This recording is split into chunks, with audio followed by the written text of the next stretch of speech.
علیکم، کیسی ہے میری یوٹیوب فیملی؟ امید کرتی ہوں آپ سب لوگ ٹھیک ہوں گے۔ میں بھی اللہ کے کرم سے ٹھیک ہوں۔ تو امید کرتی ہوں آپ سب کا رمضان المبارک بہت اچھا گزر رہا ہوگا۔ میرا بھی اچھا گزر رہا ہے، بہت ٹھنڈے ٹھنڈے روزے ہیں۔ تو یہ جو میں نے آپ کے ساتھ کلپ شیئر کیا ہے، تو یہ میرے گھر کا لان تھا، کافی ٹائم سے خراب پڑا ہوا تھا۔ تو میں نے ہسبینڈ سے بولا ہے کہ مزدور لگوا کے اس کو سیٹ کروا دیں تاکہ میں کوئی سبزیاں اس میں اگا دوں۔ اور یہ خوبصورت سا فریش سا دھنیا بھی لگا ہوا ہے۔ تو سب سے پہلے میری آپ سے ریکویسٹ ہے کہ میرے چینل کو سبسکرائب کریں، لائک کریں، میری ویڈیو کو شیئر کریں اور مجھے سپورٹ کریں۔ تو یہ ظہر سے پہلے کا ٹائم ہے، ہم نے صفائی وغیرہ کر لی ہے اور یہ اب میں اس میں 2-3 دن بعد اس میں سبزیاں لگاؤں گی۔ تو جیسے کہ آپ نے میرے تھمبنیل میں پڑھا ہوگا کہ میرے شوہر نے دوسری شادی کیوں کی، تو اس کی وجہ میں آپ کو بتاؤں گی۔ تو اس کے بعد میں نماز ادا کی، پھر قرآن پاک کی تلاوت شروع کی، اور آج میں آپ کے ساتھ اپنی افطاری کی سمپل روٹین بھی شیئر کروں گی اور سب آپ کے ساتھ اپنی باتیں بھی شیئر کروں گی۔ تو میرے ہسبینڈ نے اس لیے دوسری شادی کی کیونکہ ان کے بچے نہیں تھے، تو انہوں نے میرے ساتھ دوسری شادی کی تھی۔ میں ان کی سیکنڈ وائف ہوں۔ جو ان کی فرسٹ وائف ہے تو وہ ان کی اپنی کزن ہے، ان کے ماموں کی بیٹی، اور وہ گورنمنٹ ٹیچر بھی تھیں اور اب ریٹائر ہو چکی ہیں، اور میرے ہسبینڈ سے کافی ایج میں بڑی ہیں۔ پتہ ہے خاندان میں تو ایسا چلتا رہتا ہے، بڑی چھوٹی۔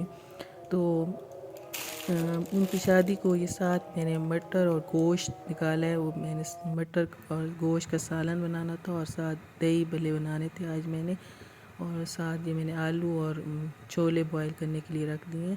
تو میں اپنی بات کنٹینیو کرتی ہوں کہ ان کی شادی کو 15 سال ہو گئے تھے اور کوئی بچہ نہیں ہو رہا تھا۔ پھر سب فیملی والوں نے کہا آپ دوسری شادی کر لیں، تو میرے ہسبینڈ کرتے نہیں تھے شادی، انہوں نے کہا میں شادی نہیں کرتا، لیکن پھر سب نے کہا کہ نہیں آپ کریں، شاید اللہ تعالیٰ آپ کو اولاد کی نعمت عطا کر دے۔ تو انہوں نے پھر اپنی وائف سے پرمیشن لی، تو میرے ساتھ انہوں نے سیکنڈ میرج کی۔ تو میں پھر میری شادی کو 12 سال ہو گئے ہیں، لیکن اللہ تعالیٰ نے ہمیں ابھی تک یہ نعمت عطا نہیں کی، اور کوئی سم نہیں آ رہی۔ ہم نے بہت ٹریٹمنٹ کروایا اور بہت دم جو پیروں فقیروں کے پاس جانا ہوتا ہے وہ بھی میں گئی، لیکن کوئی بھی وہ نہیں ہوا۔ تو بہت مشکل ہوتا ہے لائف گزارنا اولاد کے بغیر۔ جن بہنوں کی نہیں ہوگی ان کو پتہ ہوگا کہ کیسا فیل ہوتا ہے۔ تو یہ میں نہیں کہتی، اللہ کا شکر ہے، یہ ساتھ ساتھ میں نے اپنا سالن بھی چڑھا دیا ہے اور یہ املی کی چٹنی میں بنا رہی ہوں۔ تو یہی نہیں ہوتا کہ کوئی مجھے تانے ملے ہیں، جو میرے ہسبینڈ نے وہ کیا ہے، تو لیکن میرے لیے سب سے بڑی بات یہی ہوتی ہے، مجھے دکھ دیتی ہے جب لوگ کہتے ہیں کہ آپ اپنے ہسبینڈ کا علاج کروائیں، ان میں کمی نہ ہو، لیکن اللہ کا شکر ہے ان میں کوئی کمی نہیں ہے۔ جہاں بھی مجھے وہ علاج کے لیے لے کے گئے ہیں، 12 سال ہو گئے، انہوں نے خود اپنے ٹیسٹ بھی کرواਏ ہیں، ان کی ٹیسٹ کلیئر آتی ہیں اور میرے بھی ٹیسٹ کلیئر آئے ہیں۔ تو کوئی سمجھ نہیں آ رہی کہ کیوں نہیں ہو رہا بیبی، بس یہ اللہ کے ہر کام میں بہتری ہوتی ہے۔ اور یہ ساتھ ساتھ میں گرین چٹنی، پودینہ، دھنیا اور اناردانہ کی جو میں نے دہی میں مکس کرنی ہے وہ بنا رہی ہوں۔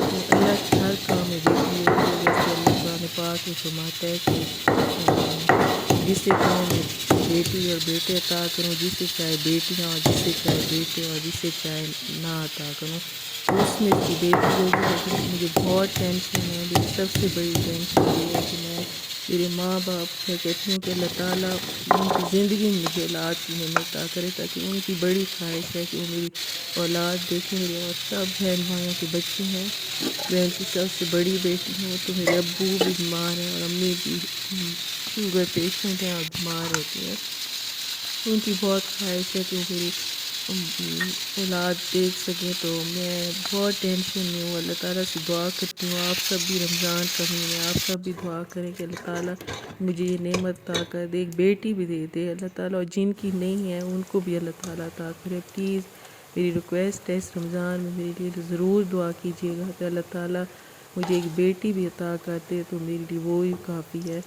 تو بہت ٹینشن ہوتی ہے، اور جن کی نہیں ہے، جن بہنوں کی، ان پہ کیا گزرتی ہے یہ میں جانتی ہوں، اور میں نے کہاں کہاں سے اپنے ٹریٹمنٹ کروائے میں سب آپ کے ساتھ شیئر کروں گی، اور میں یوٹیوب پہ کیوں آئی، کیا وجہ تھی، کیا مجبوری تھی، تو یہ بھی میں آپ کے ساتھ شیئر کروں گی۔ یہ میں پھلکیاں بنا رہی تھی، میں نے خود بنائی ہیں، اور ساتھ میرا سالن بھی ریڈی ہو رہا ہے، گوشت اور مٹر کا۔ میں نے کہا تھوڑا سا گوشت کی طرح بناؤں گی، شوربے والا نہیں بناؤں گی، روزوں میں اچھا نہیں لگتا۔ اور یہ ساتھ ساتھ میں پکوڑے بھی فرائی کر رہی ہوں، تو بہت ٹینشن ہوتی ہے۔ اور میری دعا کیجیے گا۔ یہ روٹی میری تیار ہو گئی ہے، اور میں آپ سے اجازت چاہوں گی۔ یہی میرے ولاگ کا اینڈ ہے، اور میں آپ سے اجازت چاہوں گی۔ اللہ حافظ، اور دعاؤں میں یاد رکھیے گا۔ اللہ حافظ۔